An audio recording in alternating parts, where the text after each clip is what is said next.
प्रणाम प्रणाम। उस सब में प्रत्याहारत्व तो नहीं आएगा, कि वहाँ तो कोई संक्षेप नहीं है, समझे कि नहीं?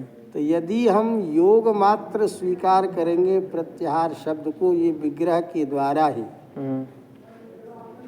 प्रत्याहारियन्ते संक्षिप्यन्ते वर्णा है, तो ऐसी स्थिति में योग मात्र स्वीकार करने पर यद्यपि अति अकारादिषु अति प्रसक्तम, अकारादि में भी अति प्रसक्त होगा, तथापि कह रहे हैं कि योग रूढ़ी रीति भाव, इसको योग रूढ़ी भी समझिए। योग रूढ़ी का मतलब क्या है? प्रत्याहार में भी योग रूढ़ी का मतलब क्या है? योग रूढ़ शब्द पंकज, योग होता हुआ भी किसी अर्थ विशेष में ही रूढ़ है। यौगिक अर्थ जो है उसी अर्थ में रूढ़ है। तो पंका जातः, इस अर्थ में पंक से कीचड़ से उत्पन्न जो है उसको पंकज कहेंगे, तो सेवाल भी होगा, लेकिन कमल अर्थ मात्र में ही बोध होता है और होता है पंक उसी में उत्पन्न।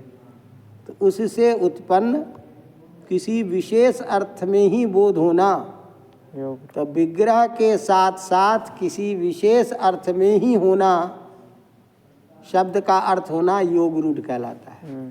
तब पंकज क्या है? योग रूढ़। नहीं समझे कि नहीं? समझ में आ रहा है?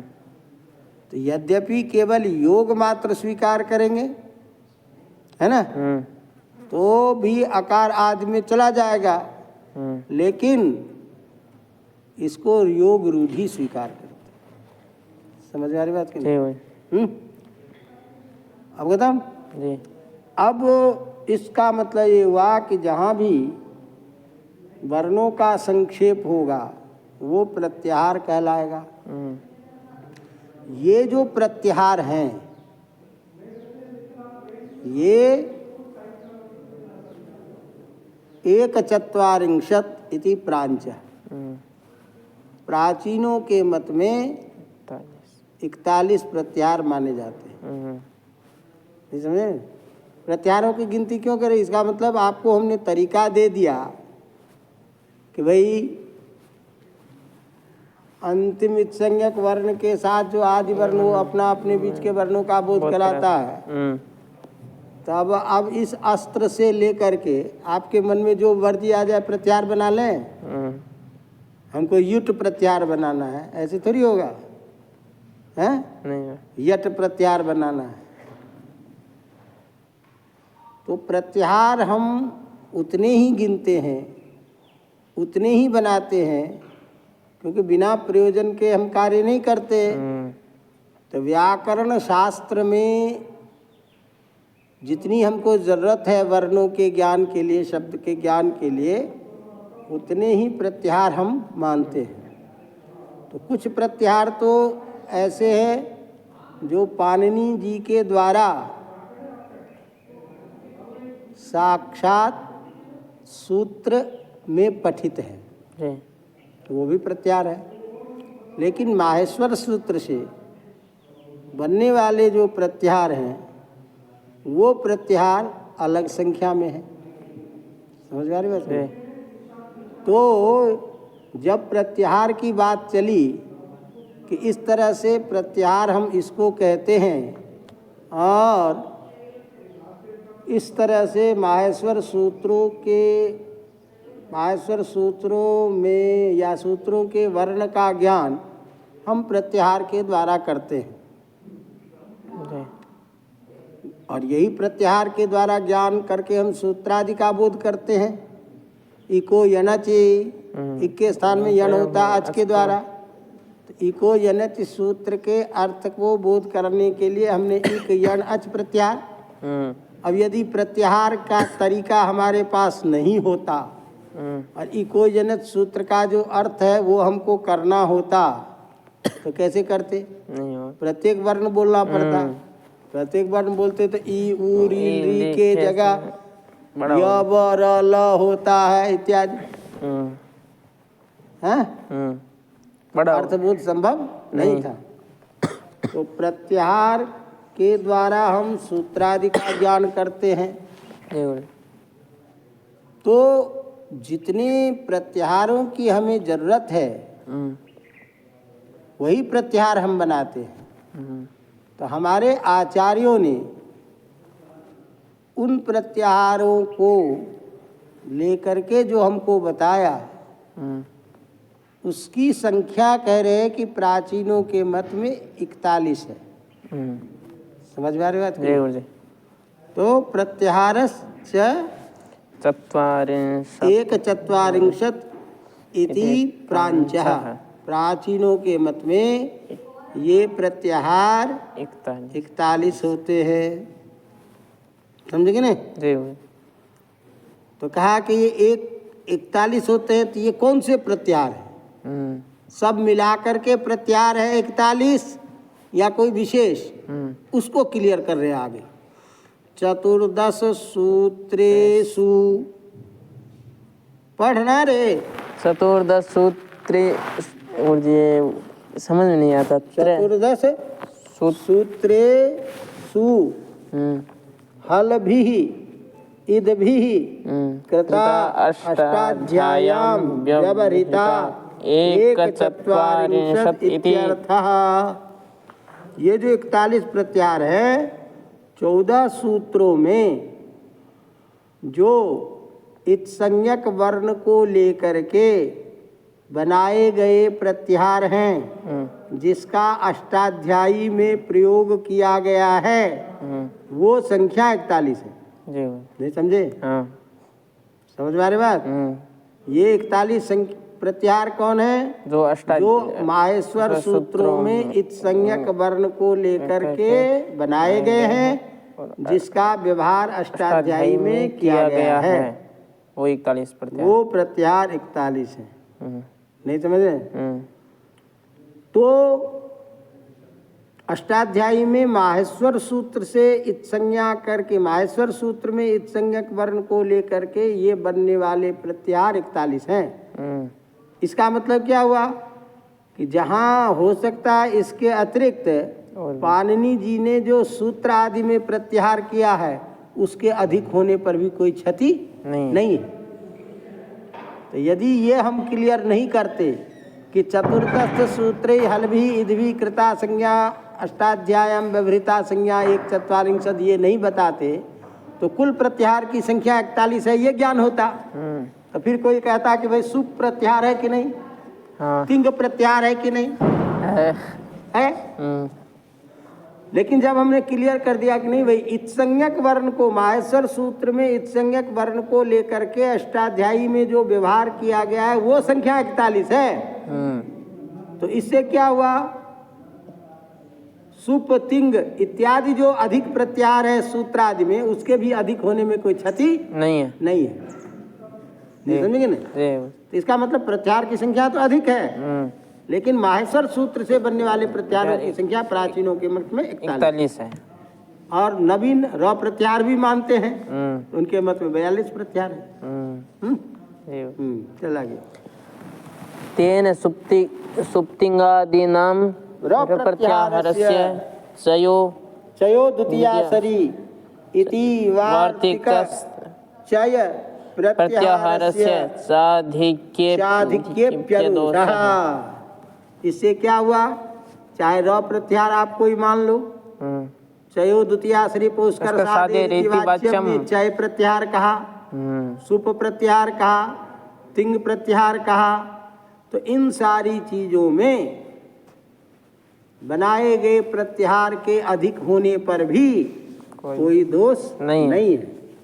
समझ में आ रही बात? आगे है। ये तो ऊपर से तेन चतुर्दश सूत्रस्थैर हलभिः इदभिः कृता अष्टाध्याय्यां व्यवहृता एकचत्वारिंशत् इति तस्यार्थः। कस्य अर्थ है? प्रत्याहार 1/4 अस्यार्थ है। प्रत्याहार 41 है, इसका मतलब ये है, अर्थ ये है। तेन सुप्तिङ्गादीनां रप्रत्याहारस्य चयोद्वितीया इति वार्तिकस्थ चय प्रत्याहारस्य साधिक्येप्यदोषः। तो इससे क्या हुआ कि इन प्रत्याहारों में सुप तिंग चय आदि में र प्रत्याहार होने में चय आदि प्रत्याहार इन सब के अधिक होने पर भी कोई दोष नहीं है। यतु यमन्ता यतु नहीं रे, यत्तु देख लो, आप देख लो, डबल त कुछ ये मिटा हुआ है इसमें। मिटा हुआ नहीं चलता। यत्तु यत्तु यमन्ताड्डः इति यमिर् यमन्तेष्व निडेक इष्यते इति च यम वार्तिककृता व्यवहृत इत्याहुः।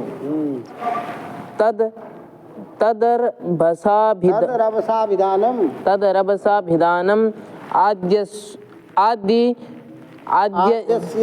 आद्यसूत्रत्वात् द्वितीयस्य व्याघ्रभूतिकारिकास्थत्वात् इत्यास्तां तावत्।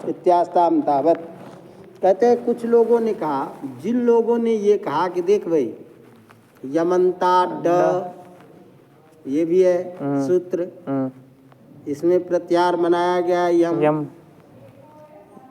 यमीन त्वेषो अनिडेक इत्येषा, इसमें भी बोला है यम प्रत्याहार। नहीं समझेंगे? नहीं तो इन सारी चीजों को लेकर के, जो इस वार्तिक को लेकर के यमन्ते स्वनिडेक इससे, इस वार्तिक को लेकर के यम प्रत्याहार वार्तिककार ने व्यवहार किया है जी। तो आपने फिर सुप तिंग चय का ही क्यों नाम लिया? ये यम को भी कहना चाहिए था। इसीलिए ये भी एक प्रत्याहार है ना। ऐसा जिस किसी ने कहा तदरभसा विधान, वो बहुत जल्दबाजी में कह दिया, फ्लो में आकर के बोल गया कि ये भी प्रत्याहार है। वो अलग से प्रत्याहार बोलने की जरूरत नहीं है। था क्यों जरूरी नहीं है? क्योंकि आद्यस्य उनादि सूत्रत्वात्, आदि पहला जो है कौन? यमन्ताड्ड, ये उनादि सूत्र है। क्या है? उनादि सूत्र। तो उनादि सूत्र है तो सूत्रत्वात् ही है ना, इसीलिए उसका ग्रहण इसमें नहीं होगा, अलग सूत्र है। और दूसरा जो बचा वो व्याघ्र भूतादि गण में पढ़ा गया है। व्याघ्र भूतादि गण में पढ़ा गया है। तो व्याघ्र भूतादि गण में पढ़ा गया है, इसका मतलब इसका भी मूल अष्टाध्यायी में इसका उपयोग नहीं है। तो चूंकि एक उनादि सूत्र है, एक दूसरा जो है व्याघ्र भूतादि गण में पढ़ा गया है, इसीलिए इन दोनों को अलग से प्रत्याहार मानने की कोई जरूरत नहीं है। इति आस्ताम तावत। इसलिए अब इस प्रसंग को छोड़ो। समझ में आ रही बात कि नहीं? इत्यास्ताम तावत। अब यहाँ रुको, ये सब चीज छोड़ो। समझेंगे? क्योंकि इतने ही तक मैं सब बता दिया। एवं च संख्या नियमो वातीवो प्रयुज्यत इत्युपेक्षितः। इस प्रकार से कहीं हो सकता है और कोई चीज है, आपने इसको भी प्रत्याहार में गिना लिया। समझे कि नहीं? तो इस प्रकार से संख्या का कोई नियम कि इतने ही प्रत्याहार हो, नहीं समझे कि नहीं? हैं? इतने ही प्रत्याहार माना जाए, ये नियम अतीव उपयुज्यते, ये बहुत उपयोगी है। इति उपेक्षिता, ये कहना बहुत उपयोगी है। ये कहना उपेक्षित, इस कथन का उपेक्षित कर दिया कि ये बात ज्यादा विचारनी नहीं है। प्रत्याहार इतने हैं कि इतने हैं कि इतने हैं, ये ज्यादा चर्चा का विषय नहीं है। नहीं है, इसीलिए इत्यास है ना। बस एक हो गया खत्म। उकालो अब ये अलग अलग सूत्र प्रारंभ, उकालो अधरस्व दीर्घ प्लुतः। तो अब ये एक चीज ध्यान रखना, ये सब तो ठीक है, मूल में यही चीज है सिलेबस में, इसीलिए ये तो मूल पढ़ रहे हो, उदाहरण तो कोई बात नहीं, सब ठीक चल रहा है।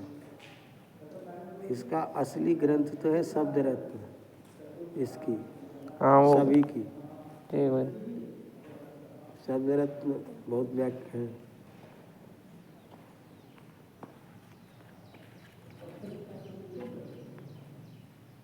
और आजकल क्या है कि दुग्धादि का अभाव हो गया क्या? अर्थाभाव हो गया क्या? क्यों? तो अब अच प्रत्याहार का ज्ञान करा दिया। अब क्या है, एक सिद्धांत होता है कि उच्चारित एवं शब्द प्रत्यय को भवति नानुच्चारितः। जिसका उच्चारण करके बोला जाता है उसी का ग्रहण होता है, अनुच्चरित का ग्रहण नहीं होता है। नहीं होता। तो अब माहेश्वर सूत्र में तो आपने केवल अ ई उ पढ़ा, तो अच से तो यही गृहीत होगा ना। तो अच तो इतने ही हैं, इसके अलावा भी अच होता है, ये कैसे पता चला? हैं? फिर सुधी उपास्य में यम कैसे करोगे? सुधी में तो ई दूसरी तरह की है, इको ये नच में इक प्रत्याहार में ई ये है। तो उच्चारित शब्द एवं प्रत्यय को भवति नानुच्चारितः। कथम दीर्घस्य स्थाने यणादेशा, इस दीर्घ के स्थान पे यणादेश कैसे कर दिया? तो कहा कि नहीं भाई, अच जो है वो अलग अलग प्रकार के होते हैं, अच के भेद। इसीलिए प्रथमोपात्त जो अच है वर्ण, उस अच के भेद के बारे में यहाँ बताना प्रारंभ कर रहे हैं कि अच तीन प्रकार के होते हैं, ह्रस्व दीर्घ और प्लुत। अब ह्रस्व दीर्घ प्लुत ये तीन हैं। ये प्रकरण कौन सा चल रहा है? संज्ञा प्रकार। संज्ञा कहते हैं किसी वस्तु के नाम को। तो अच ह्रस्व दीर्घ प्लुत होते हैं तीन प्रकार के। तो ह्रस्व क्या क्या चीज है? नाम है। तो किसका नाम ह्रस्व है ये पहले तो बताओगे, किसका नाम दीर्घ है ये तो बताओगे, किसका नाम प्लुत है ये तो बताओगे। ह्रस्व दीर्घ प्लुत किसको कहते हैं? इसीलिए ह्रस्व दीर्घ प्लुत संज्ञा किसकी होती है, इसको बताने के लिए ये सूत्र प्रवृत्त होता है। उकालो अच ह्रस्व दीर्घ प्लुतः। क्या? उकालो ह्रस्व दीर्घ प्लुतः। ह्रस्व दीर्घ प्लुत इति समाहारद्वन्द्वः सौत्रम पुंस्त्वम्। अब कहते एक बात बताओ भाई, तुमने कहा इसमें दो चीज है, उकालः अच ह्रस्व दीर्घ प्लुतः। तो जब तीन चीज है ह्रस्व दीर्घ प्लुत, तो तीन है तो बहुवचन होना चाहिए ना। तो ह्रस्व दीर्घ प्लुता होना चाहिए। प्लुता कैसे कहा था? तो कहा कि प्लुता इसलिए कह रहा हूँ कि यहाँ इन तीनों का समाहार द्वंद्व है। क्या है? समाहार द्वंद्व। अच ह्रस्व दीर्घ प्लुत, अच च ह्रस्वश्च दीर्घश्च इति ह्रस्व दीर्घ प्लुतः। ह्रस्व दीर्घ प्लुतः प्लुतम। प्लुतम समाहार द्वंद्व है ना। समाहार द्वंद्व में तो स नपुंसकम से नपुंसक होगा। तो आपने क्या कहा कि अच ह्रस्व दीर्घ प्लुता, यहाँ तीनों में समाहार द्वंद्व है। तो समाहार द्वंद्व है तो भैया नपुंसक होना चाहिए ना, तो प्लुतम होना चाहिए ना। तो प्लुता कैसे कह दिया? कहते कोई बात नहीं, कह दिया तो कह दिया। सूत्रत्वात् पुंस्तुम, सूत्र है, सूत्र है और सूत्र में छंदोवत होता है। छंदोवत सूत्र है। तो सूत्र में जैसा है वैसा ही कह देते, उसमें कोई परिवर्तन नहीं करते।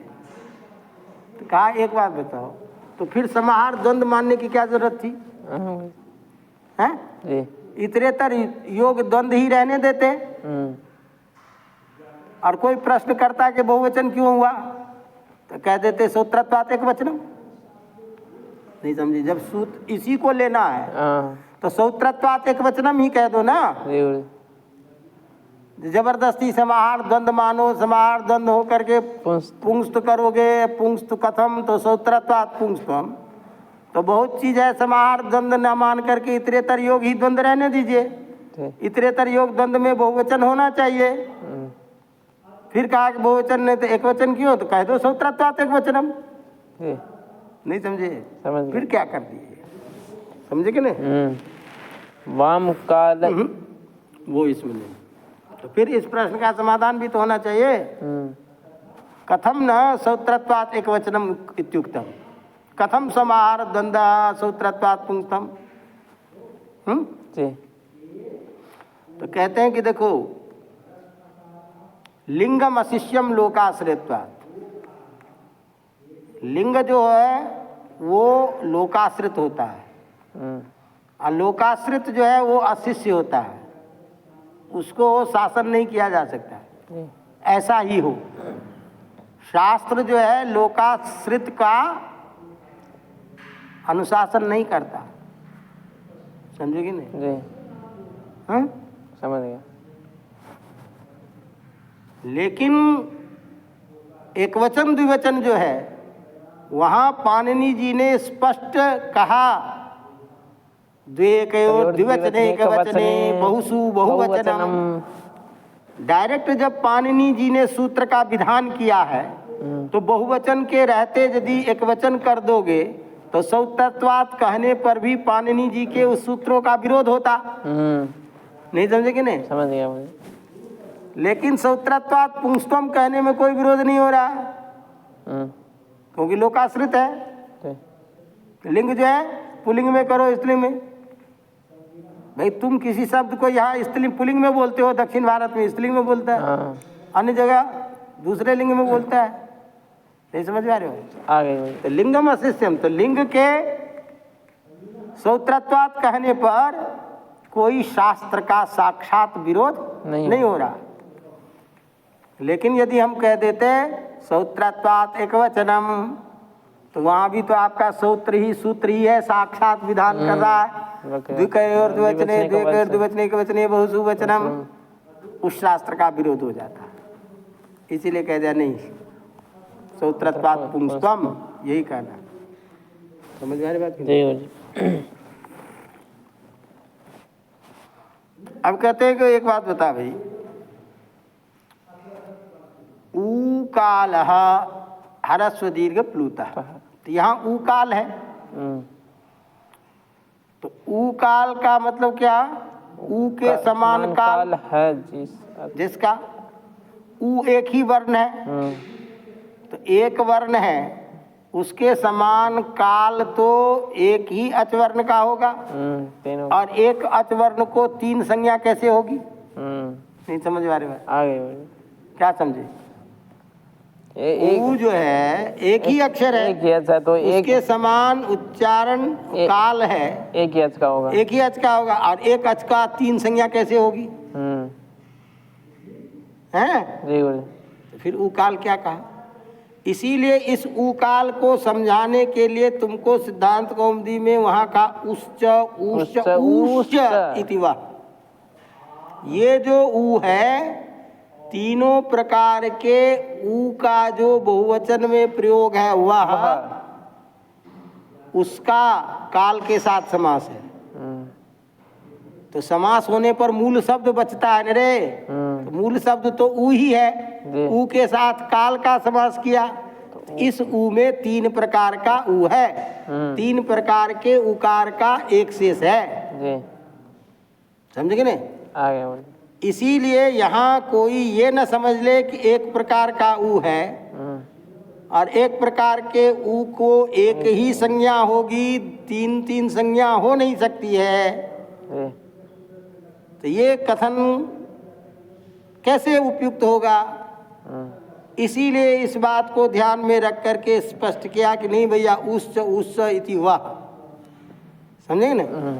और उसके षष्ठी में कहा वांग कालः इव कालो यस्य, उन तीनों उकारों का जो काल है, काल शब्द का मतलब है क्या, उच्चारण काल। उच्चारण काल। काल शब्द अत्र उच्चारण काल इतने लक्ष्यते, काल का मतलब है उच्चारण काल। तो इन तीनों उकारों को उच्चारण करने में जितना समय लगता है उतना ही समय जिस अच को बोलने में लगेगा उसको क्रमिक ह्रस्व दीर्घ प्लुत होगा।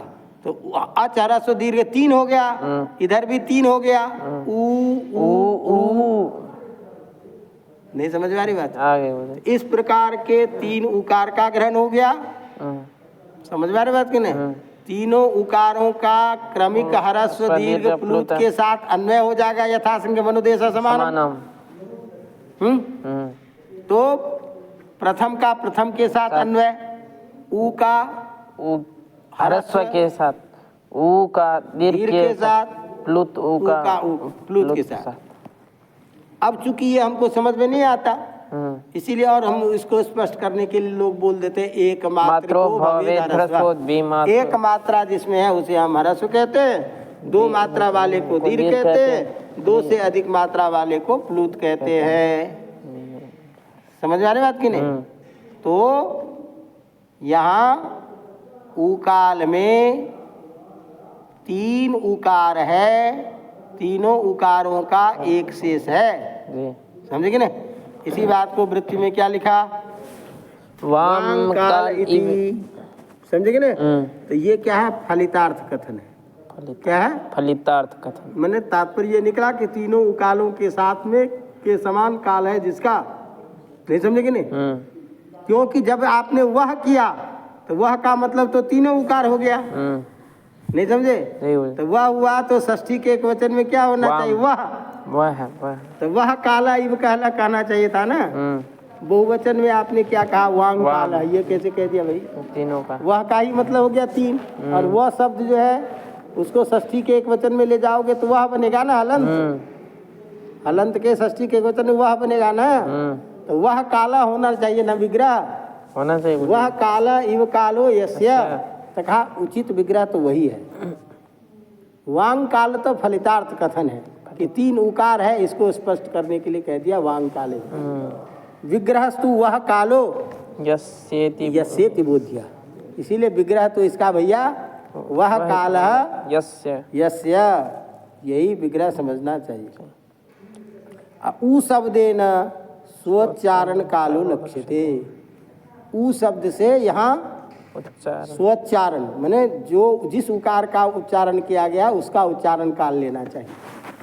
एक उ से ह्रस्व उकार, उस ह्रस्व उकार के समान उच्चारण काल होगा जिस अच का, उसको ह्रस्व बोलेंगे। उसके समान दूसरे के समान उच्चारण काल जिसका होगा उसको दीर्घ बोलेंगे। तीसरे के समान उच्चारण काल है जिस अच का, उसको प्लुत। समझे नहीं? अवगतम? ये इति। चलो बस हो गया, बहुत हो गया। चाह पियो तब तक तो नहीं, ये अब दूसरा प्रसंग आ गया, खत्म हो गया।